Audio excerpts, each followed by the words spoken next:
What's going on, you guys? Welcome to another episode of the No Matter What podcast. My name is Sina. I'm Rafa. And I'm Christina. What's up, Christina? Hey. Finally made it out, huh? That's good. That's good. How was your day today so far? It was good. I'm in class full time, so just went to school. Where are you going to school at? I go to LAVC right now. Okay. Yeah. Studying? Psychology and neuroscience. Oh my God. Yeah. Okay. It's been a trip. I'm not going to act like I know what any of that is. I'm just going to say, oh my God. Psychology, yes. What was the other one? Neuroscience? Neuroscience. What did I say? Neurosilence? What? I feel like you have a better understanding than you think you do, I because all probably of this do, but overlaps. I mean, once if it gets broken down, I will. But Yeah. I'm not going to act, not going to try to portray that I know what the hell it is. Same. Yeah. So tell us a little bit about yourself. Okay. So, I'm 29. I grew up here in Southern California. I'm from down in Orange County. I moved out to LA 2 years ago, right after I came into recovery. I'm a full-time student, do some part-time jobs like babysitting. Love to go to music festivals, concerts. Just an avid lover of life, honestly. Got you. What was your drug of choice? My drug of choice was marijuana, so weed and psychedelics and psilocybin, DMT. Very, Damn. Makes sense. yeah. Makes sense. Okay. I know. Totally For those makes who know sense. me, they're Okay. like, Totally makes sense. I see.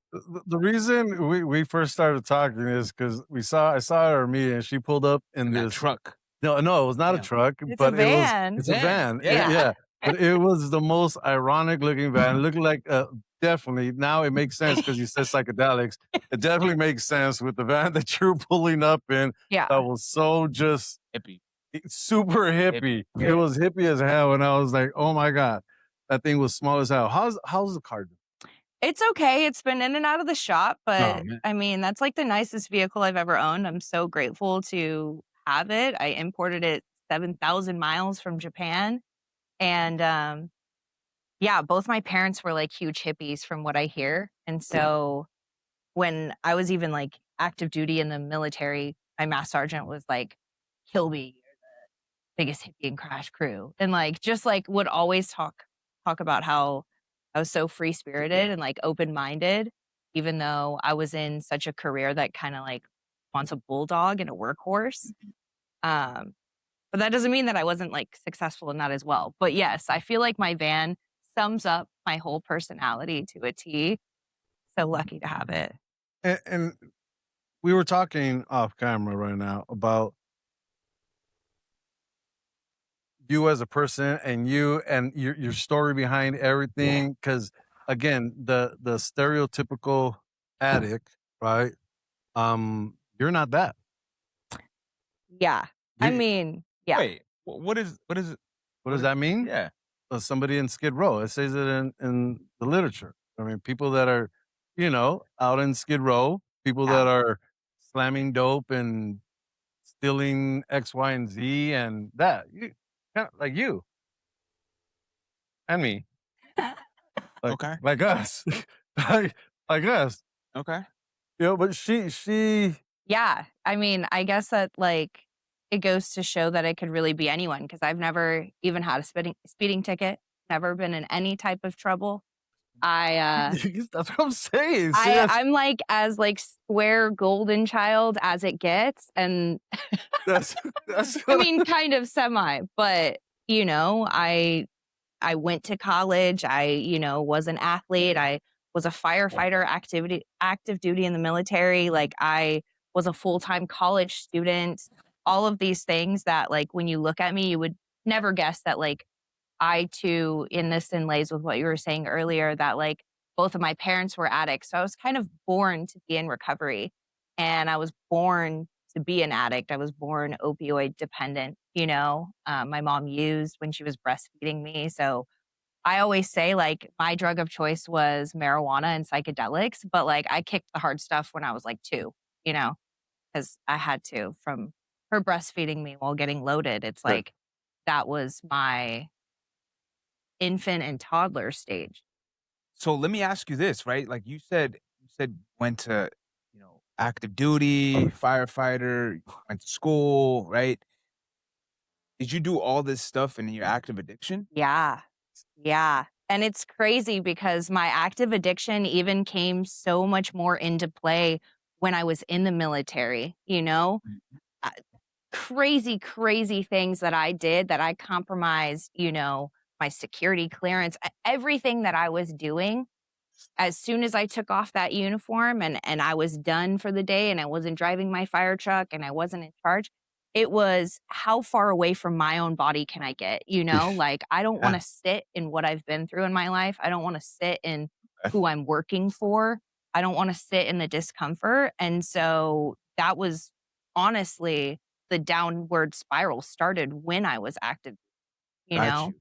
So it was a lot, and it's a culture too in the military. There's a lot of people, especially because I was a firefighter in the Marine Corps, like, that combines not only being in the military, which addiction rates are super high, as well as mental health deficits and all these things, but, like, being a first responder, addiction and PTSD are rampant within that type of Mm. workforce, and because the career is so stressful, everything is disrupted. Your circadian rhythm, I mean, I had to work for years to kinda just settle myself down after even being in that environment, and, so yeah, as soon as I could get off a 72-hour shift, it's 9 in the morning, we're heading to Chili's to go get fucked up, Like, we're slamming back Yeah. as much as we can, as soon as we can. It doesn't matter whether we're in broad daylight. It doesn't matter? So, So what made you wanna stop? Because what you're telling me is that you're a high functioning addict, yeah, right? yeah. So, and like I'm not saying why'd you stop. No, like I want to know what led you to the point to where you wanted to stop and find a new way to live. I think that it's always been there in the back of my mind. My biological parents actually met in the rooms. Okay. We talk about secrets. I was a secret. My Okay. dad was married at the time when he met my mom, and I'm a product of, you know, whatever entanglement happened there. Yeah. Yeah. But my dad overdosed and passed away when I was 18 months old Oh. on MS-Con, like way back in the day in the 90s. And my mom overdosed on fentanyl in 2023 and died. And so, like, Wow. I've had that polar opposite. One, like, my dad died 32, young, healthy, had everything in front of him, just had his first child. And then on the other side of the pendulum, my mom was 58, had AIDS, COVID, everything that you Wow. could have was on life support. And, so having that picture of, like, I know exactly what addiction is, and I know how bad it hurts to have your parents not show up for you. I know how bad it hurts to go through that grief and to have to parent yourself over and over again because that was my childhood and that was my adult life. And so in the back of my mind, a huge thing for me that kept me from recovery was revolting from the fact that I didn't wanna be like my parents? I didn't need a 12-step program, but here I am getting off shift, and I hate myself so much, I don't even think I deserve to live? Suicidal ideations were a huge part of my why I got into recovery, and, there's so many other variables, especially in my life, which I'm super open to talking about today, but I knew that I was born to be here in recovery, and I say that all the time before I share it at, meetings and stuff. I'm Yeah. like, I was born to sit in this seat right now and to be here and to experience love like I've never experienced before. Yeah. See, I told you. I mean, that just But like, hold on. But like, you're saying that like her rock bottom is way different than our rock bottom. those were not my words. But you know what I mean? Like it's Those were not my words. My words was the stereotypical addict How point of you view look. in everybody, which is that the person that is going and stealing and does not have a job and hey, bro. I is had a job when I was using. yeah, I get that. That's fine. That's good for you. That's one. And there's two, but there's many others that when they're being raised, an addict was a dope fiend, somebody that shoots up heroin and is at Skid Row. That's what I look. When I did the DARE program, when I was doing the DARE program, there was Yeah. a bunch of, they weren't talking about people that were functioning addicts and people that were in the service and people that, knew how to do X, Y, and Z and still carry on life and life's terms and stuff like that. It was Skid Row. You don't want to end up in Skid Row, you know? Her, and then again, bald Hispanic, you got tattoos, you look like a criminal, I look like a criminal. Why you look at me first? Fix yourself, and then we could go to me. I said bald Hispanic. I said but me then first. criminal, you pointed at me. Because it goes hand in hand, right? It goes, we're right here, both of us. But then her, she's just like we said, Innocent. Blonde, white girl, innocent, has glasses. She don't know nothing. But little do they know, she could probably kill both of us. I mean, that's just, but now that a lot of this is being shared, there's certain things I didn't know about, like, my condolences about the parents. I didn't know that part. I mean, not that we ever had deep conversations like that, but I mean, that's got to be rough. Yeah. And my whole life has been surrounded by a lot of grief too. I was lucky enough to be adopted by my grandparents. And by the time I was 26, both my adopted parents and my biological parents had passed, And so having to handle not only the grief and the loss for that period of time in my life when I was 18 on, but like having to handle the generational trauma and like trauma from before I could even speak. I don't realistically know what I went through. And so having to confront that, I may not look like, the typical what someone thinks an addict looks like, and I never shot up anything. I never snorted anything.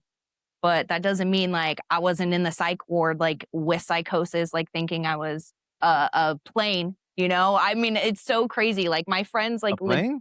Yeah, I dude. literally You thought I you was thought you a were flying? plane. Like, were you going like this?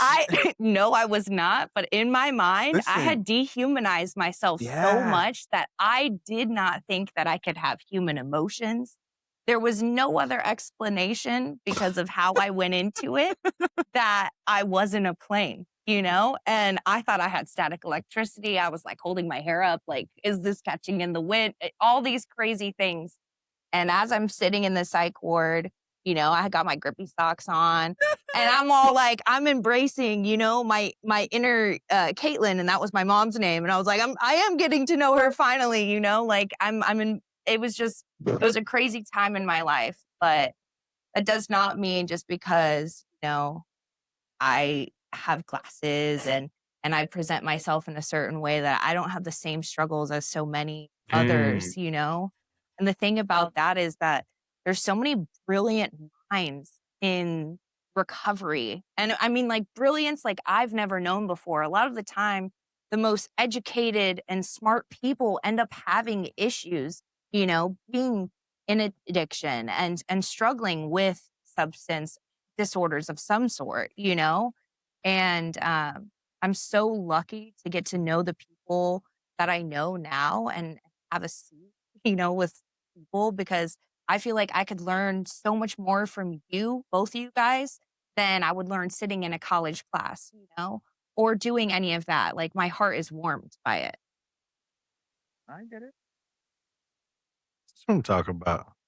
See, I mean, hippies do got a place in our life.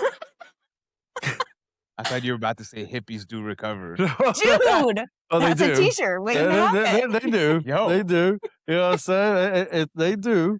Like there's always said, homies do recover, hippies do recover. It's a thing. But I'm sitting here. I'm thinking. I know he asked you the question of, at what point did you realize that you had a problem and wanted to start working on it? Mm. Correct me if I'm wrong, but you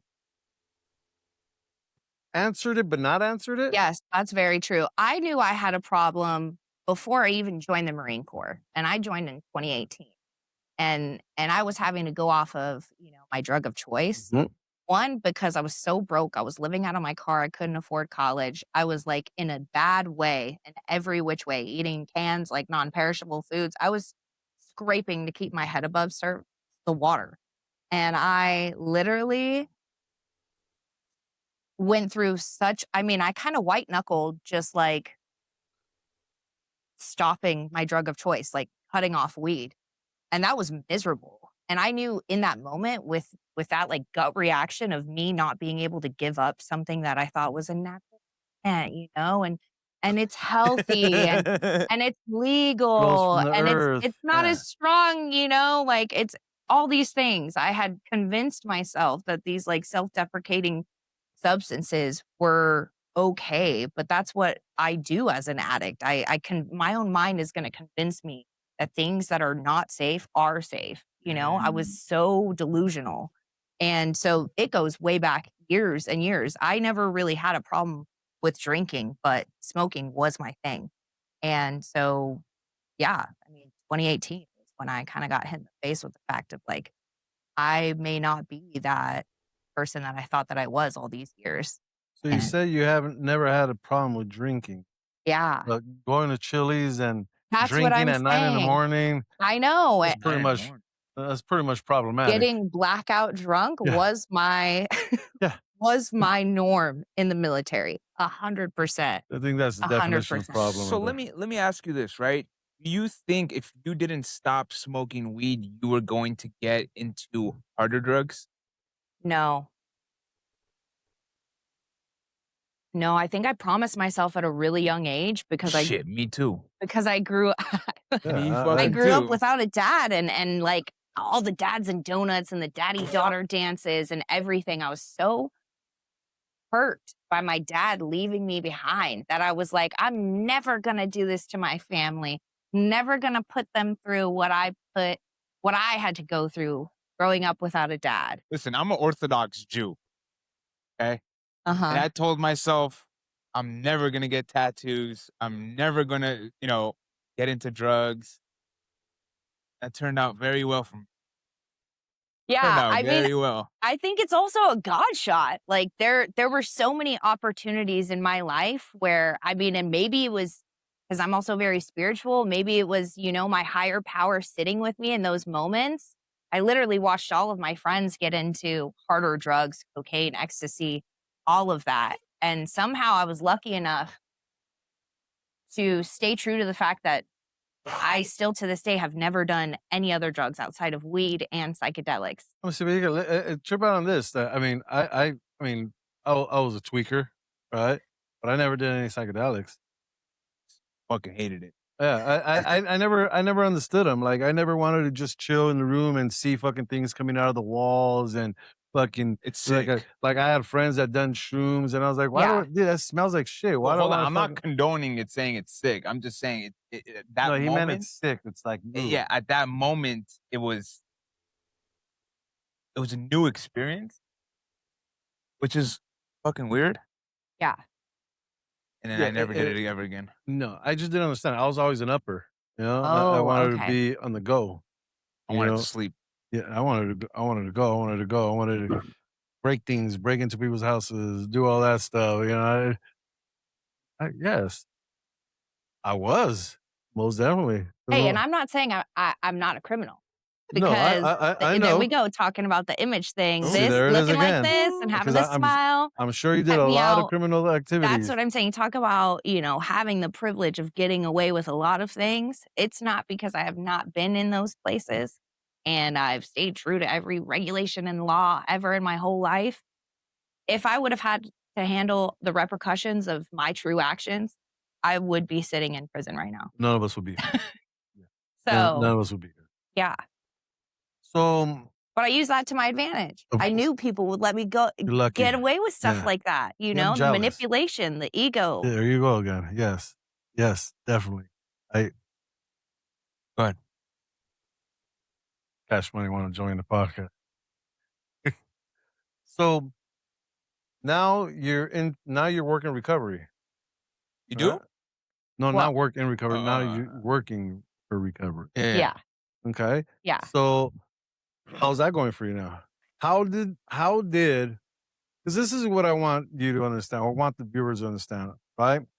This is what we were, this is how it was, this is how it is going now. Yep. Like, right, you went from, you know, um, college, firefighter, Marine, active duty, to drinking at 9 a.m. in the morning, Yep. blackout drunks, psychedelics, Yep. to where your life became unmanageable, Mhm. to realizing that you had to start doing something to change, Yep. to now being in recovery and working the program. Yeah. So, I mean, all of those things started when I was active duty, was like the unmanageability. And my usage led me to be an entire like failure to thrive. I had actually gotten out of the military and I couldn't feed myself. I was in and out of such bad depression and anxiety and paranoia. That was a huge thing for me. I thought I needed to go to jail. Like I thought, the Paranoia is FBI bad. was gonna come and get me. Like I Yeah. would like put out my hands, like arrest me now.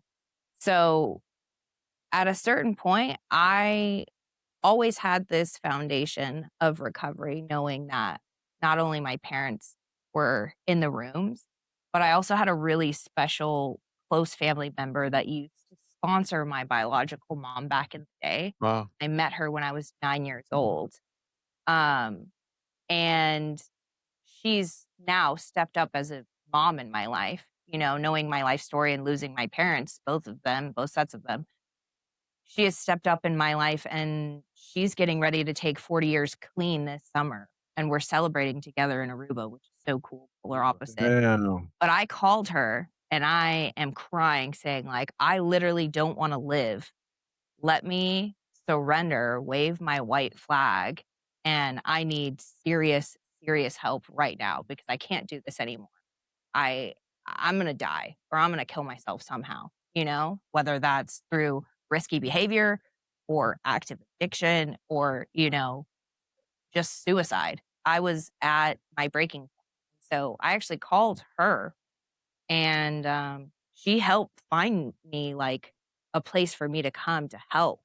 And that meant coming back out to Southern California. And I thought when I left Southern California, I'll never be back. That was where my active addiction started way back in the day, and I thought I would never be back, and then, like, here I am now. I've lived in LA for 2 years, and I could not be more grateful. It's been the most beautiful experience.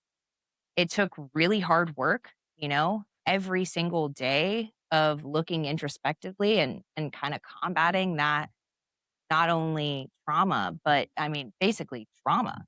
It's just, like, my whole life because another layer that starts from my childhood, it is, has to do with abuse, domestic violence, child sexual trauma, all of these different things that I experienced.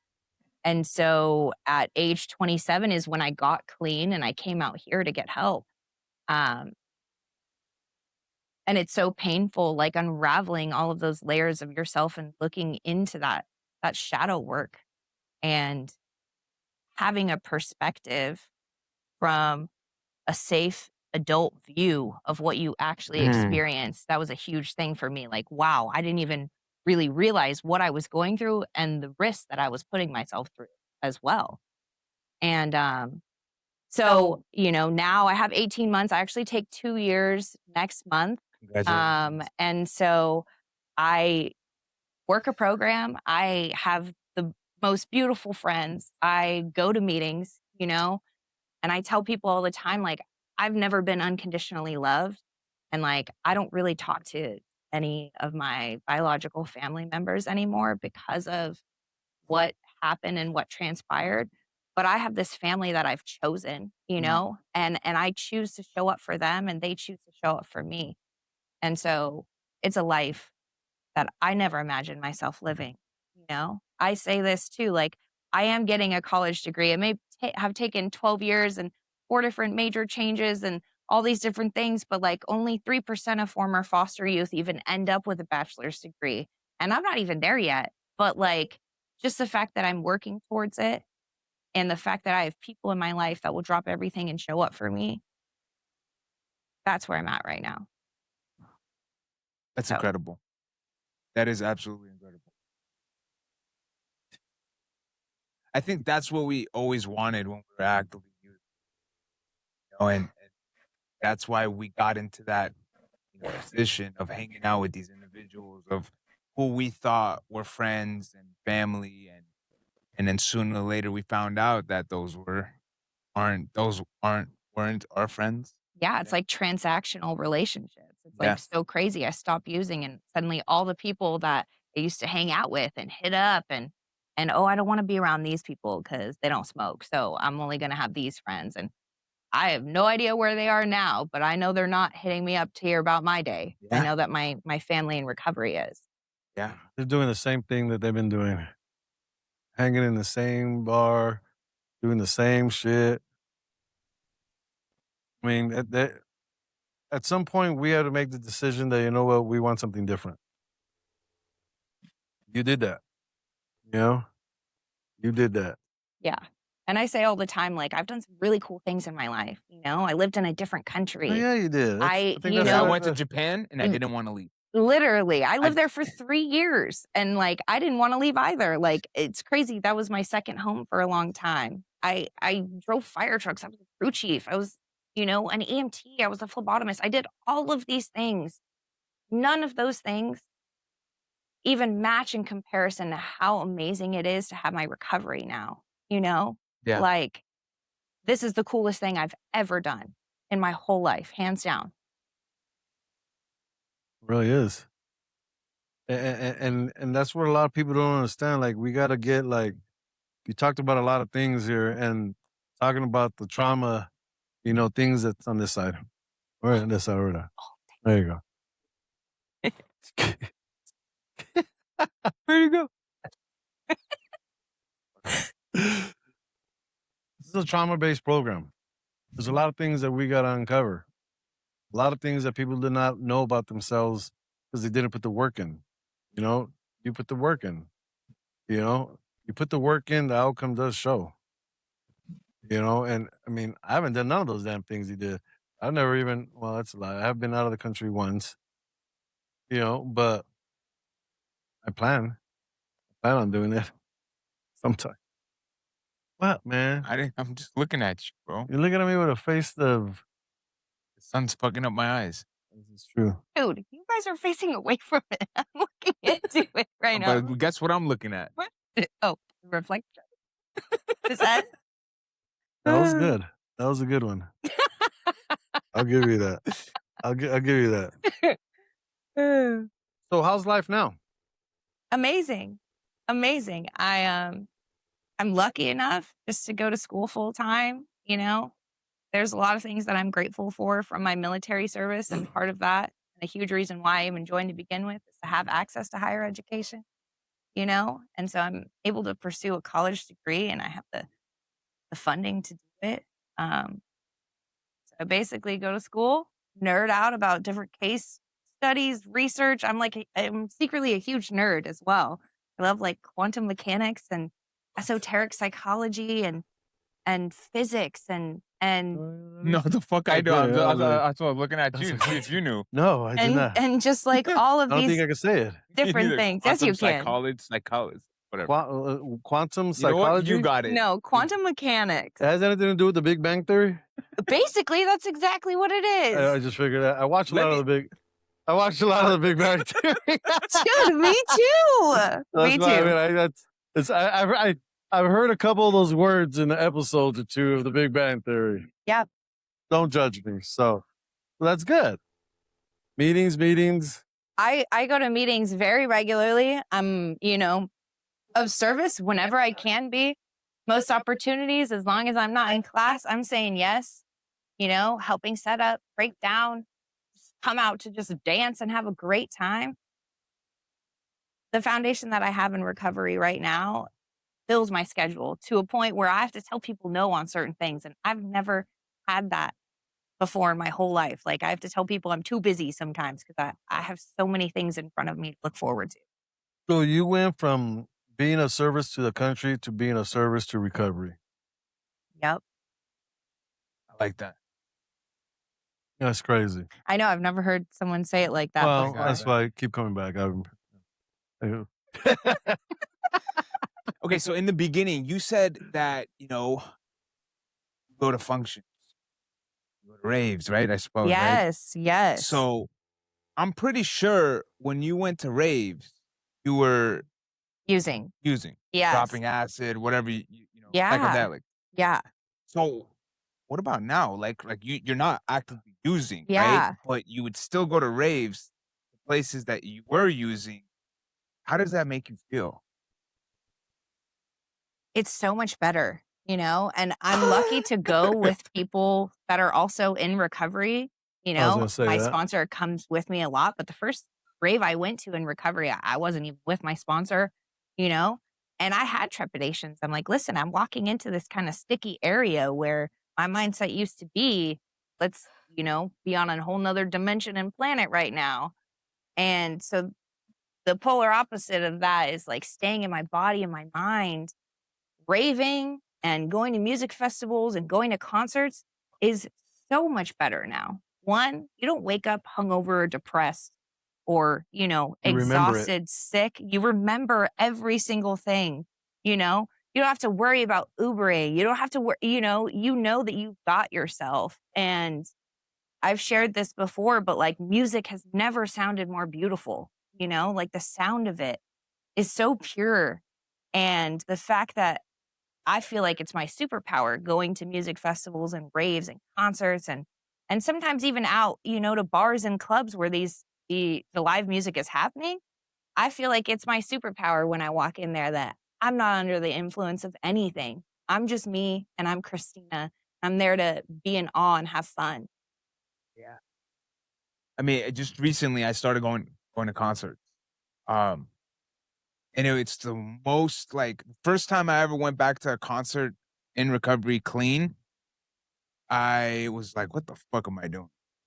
Like this was like, I believe it was uh Kendrick Lamar concert, and it was just weird. Like, but then I started going again. Like just recently, I went to Hollywood Bowl. It Ooh, was the Roots with nice. Nas, Ti, Nice.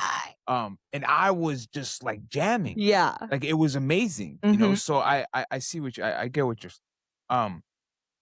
now, you know, how much clean time do you have? So I have 18 months now, but I'll Okay. take 2 years next month. 2 years. So, yeah. Okay. My clean date is July 24th, 2024. Right.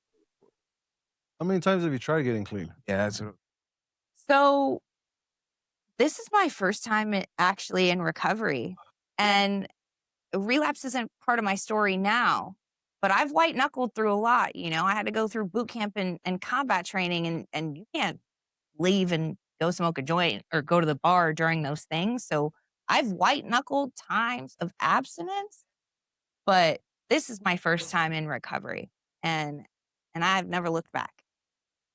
It's a beautiful thing. Yeah. It's also a promise too, because July 24th is such a more meaningful day. That's actually the day anniversary of when my adopted dad passed away in my arms on hospice care, but in 2015. So on his 10-year anniversary, wherever he is, he's sitting with me. He was able to see me get a year clean. And so it's not only a promise to myself, it's a promise to him as well. Yeah. So yeah, It has a deeper meaning. it It's does. beautiful, yeah. It does. And I actually have that date tattooed on my ribs before I even got clean. It was for him. But now you Now can't it's for fuck up. Yeah, I Yeah, know. now you can't fuck Now up. it's for both of us. Yeah. So Yeah. Show me your leg. What happened there? Did I miss it? No, go ahead. Oh, okay. You're so odd. I was so fucking lost right now. You had a cramp? no, I think he was just trying to kind of agree with you. Oh, okay. Like, By yeah, stretching his leg out. very cool. Very. Nonverbal communication, There you go, nonverbal. Wow. psychology. Fucking A. That's cool. So we end up our podcast with this certain question. Uh-huh. Okay. See what you could break it down in your smarty Big Bang Theory exponentially. Take your dictionary out, bro. Hold on. Hold on you real know? quick, dog. Okay. What does no matter what mean to you? I mean, I love that. And I love the saying. I mean, every time I see it, I feel like it's hard to put it into words. And I'm sure you guys have heard that before. But for me personally, especially in my recovery, there is no other option, you know? Especially with my drug of choice being so easily accessible. How easy could it be for me to go right down the street and relapse and use again, you know? But that isn't even an option in my mind. I think of my brain as like this database that like stores everything I've ever been through. And I've hacked that hard drive, you know? There Mhm. is no other option. That is my no matter what, because I love myself enough to choose not going down that path again. And that means I show up for my friends no matter what. I show up to my meetings no matter what. I show up to my commitments no matter what, whether I'm depressed, having a panic attack, extremely just sad or emotional, or just fucking weird and autistic like I am. But it's that constant. It is that unconditional no matter what in my life. So it's hard to explain, but I would say if I were to choose a color, it'd be purple. Purple. So, yeah. Yeah. Also, this is the color of amethyst, the Yep. crystal that is, aligned with recovery too. So, yeah. I did not know that. I told you, take out your fucking dictionary. I know. It's a crystal. It is. Well, I used to smoke crystal. Okay, dog. It's Not- not that type of crystal. Not rocks. Well, it actually was. I mean, yeah. No matter what. It's a crystalline structure. Amethyst and crystal. Go ahead. I gotta check on you after this, dog. I appreciate you coming out and sharing your experience, strength, and hope with us. It does mean a lot. For the viewers, if you or your loved one are struggling, we have links down below to multiple areas, multiple locations. If you do not want to reach out to anyone in the links, please feel free and leave a comment. One of us will get back to you. Peace and love.